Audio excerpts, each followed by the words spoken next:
Hello there. My name is Daniel Terdiman. I'm a reporter with CNET News, and this is the 5th year that I've done Studio SX. So a lot of different subjects, and I'm here with Zach Paradis. And maybe you could introduce yourself and say just a brief bit about what you do. And certainly, I'm Zach Paradis. I work with Sapient Nitro, sort of global customer experience company. Also teach at the IIT Institute of Design, and basically I'm focused on sort of customer experience strategy. And what is customer experience strategy? Really, experience strategy is sort of the combination of business strategy and sort of design strategy. So if you look at most UX strategy, it's very specific to one touch point. So it's a mobile device or a website. Experience strategy sort of brings that up one level and looks across touch points, and then sort of maps that as well to kind of what the business is doing, their business strategy. Got it. So we were going to talk about games and games and marketing actually. And right before I came to South by Southwest, I was in San Francisco where I live and work at the Game Developers Conference. And every year GDC is a little bit different. This year, just the thing that was more clear than anything is that social and casual games are just absolutely changing the games industry. And I knew that Farmville, for example, was taking over the world already, but I saw a stat that said they had 83 million monthly users. It's completely insane. That is crazy. Why is Farmville getting 83 million people? And they said the top 100 Facebook games all have more than 1 million.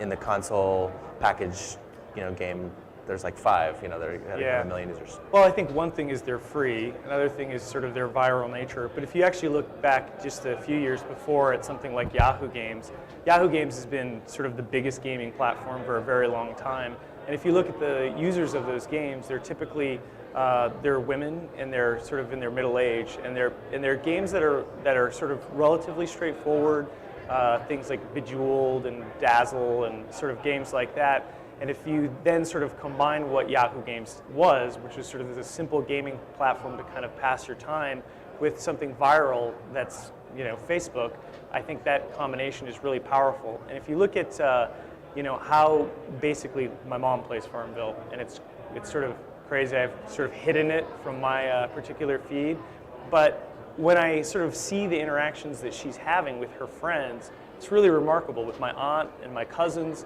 they're passing things around, and they're sort of like building their farm up, and it's it's fundamentally a social experience where these kind of Bejeweled and games like that just wasn't. So I think it's a kind of a perfect storm there. Right. I was talking with an old game designer friend of mine who has designed AAA types of games for years, and she was saying her family, they're not impressed that she knows Will Wright and Richard Garriott and the sort of the legendary game designers. Right. They're impressed that she knows the people who made Farmville. Right. I mean, that's nice. That the world is changing. But nice. From a marketing perspective, what kind of lessons can companies learn about Farmville and how they can make some money on it and how not to annoy customers and players, things like that? Yeah, well, I think that overall, customers, sort of companies are realizing that kind of traditional brand marketing in a very top-down way is really problematic. Sort of one to many sort of pushing a message out is really challenging, and there's so much noise there. And so, kind of the world is being flipped on its head in terms of a focus on content marketing and creating things that are really relevant for consumers almost regardless of the product, but then putting a product in the context of that relevant content, right? And I think that gaming is incredibly relevant content because it's interactive. You can learn, you can go ahead and you can sort of collaborate in ways that sort of static content or even just interactive content that doesn't include sort of a game doesn't allow you activity. So I think it's interesting because Farmville actually, Arrington from TechCrunch, we were kind of talking before, he sort of slapped Farmville around because there's a lot of there's some seedy advertising happening on there. But there's also opportunity in places like Farmville and other games like it to introduce marketing in a way that can be more constructive. So what can they learn? I mean, how do you get the seedy part of it out and sort of make it so that people are not feeling a little bit uncomfortable about what they're experiencing? Yeah, that's a really good question. I mean, I think the thing is that it's really based on platform, like what the game is. I think you need to introduce your own games is what you need to do. And I think that, like a company like Coke, we, SapientNitro, actually did some work with them to create sort of this game, Burn Alter Ego, on Facebook, where basically it's sort of like a sim world, but it was a sim world which was a club. And you could sort of come in and you could sort of deck yourself out, and you could deck your friends out, and engage in a way that, again, is very similar to The Sims, is a lot of fun, is very engaging with the sort of Coca-Cola brand, but at the same time, it's not seedy because it's sort of your own platform. So I think you have to do a hybrid of, create your own things and make them very specific to what your customers really want, and then also find opportunities in places like Farmville to maybe introduce some things to those worlds. Do you think this kind of social gaming platforms, Facebook, iPhone, things like that, has it got legs? I mean, is this, are we, Yeah, it's huge. I mean, if you really look at Foursquare and Gowalla, especially Foursquare with all the sort of badging, hey, I got the Swarm badge. Just actually today here at South by Southwest, there's a Facebook meetup where everyone's like, okay, we're going to get all our Swarm and Hyper Swarm badges. So, there's this layer of information that's being put over the real world, which is extremely compelling because, I'm mayor of so-and-so. Well, right now, it really doesn't matter. It very much is a game and nothing more. Right. But you can completely see a time where that game really mixes with reality more fundamentally. Like, if I'm the mayor at, the bar across the street, I get a discount at that bar. Right. And I show them, that I'm mayor, and then all of a sudden, boom, I'm seeing a lot of benefits for it. Right now, we haven't really gotten to that, but that's the long arc for those things. Right. I wonder if the utility there, like, I'm the mayor of the bar, I get a discount. Is that going to be a manual process, or do you think that it works better if it's automatic, it senses who you are, there's a scanner or some sort of, Yeah, I mean, needless to say, the automatic stuff is easier and nice, but the problem with the automatic stuff is there's so many privacy issues. So I really think that you have to look at use cases, right? Because if I'm walking into a bar that perhaps I don't want to, allow people to know that I'm walking into that bar, I've got to have some control there. So I think there's going to be multiple levels of control in all of these kind of social gaming, sort of social geolocation apps. And if they don't have them, then those platforms are going to break down and people will not use them. They'll use the ones that allow you to kind of control that type of privacy. If I'm allowed to opt in to say, I want certain kinds of establishments, I don't know.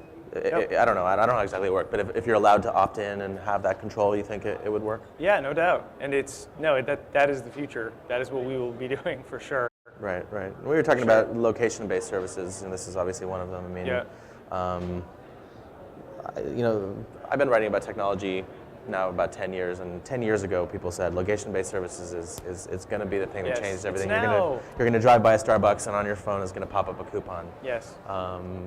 It's obviously it is starting to happen, but it's only still starting to happen. I mean, what needs to, beyond the control stuff we just were talking about, what really needs to change before that is something that is ubiquitous and that people really want?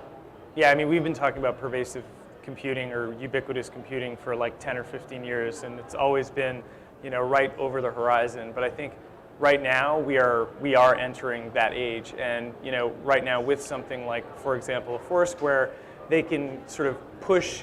I work in downtown Minneapolis quite a bit, and so I check in. All of a sudden, I'm getting offers from all the people in that area, all the various establishments.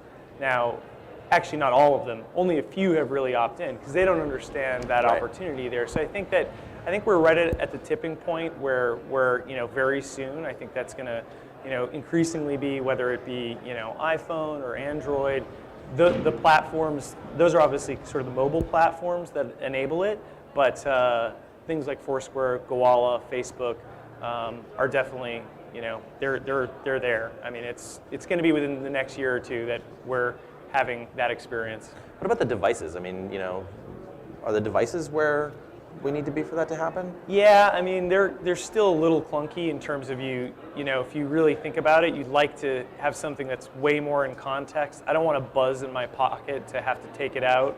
Maybe I just want to sort of know, but what's next in that? I don't know. I'm not, who's to say? That is I'm sort of going to be the first person to get the chip planted in their head. I'm totally willing. I'm like, let's make it happen. Right. But I think that that's a major step that one, technology is not there yet and medicine isn't, but two, I don't think people are really willing to do that. But Right. I think that that will tip, and then we will en masse start to meld more significantly with technology and machines. Do we have time for one more question? I think one more question? All right, so last question. Since we're here at South by Southwest, we've talked about Foursquare, Gowalla, Facebook, iPhones, and all that. We haven't talked about Twitter.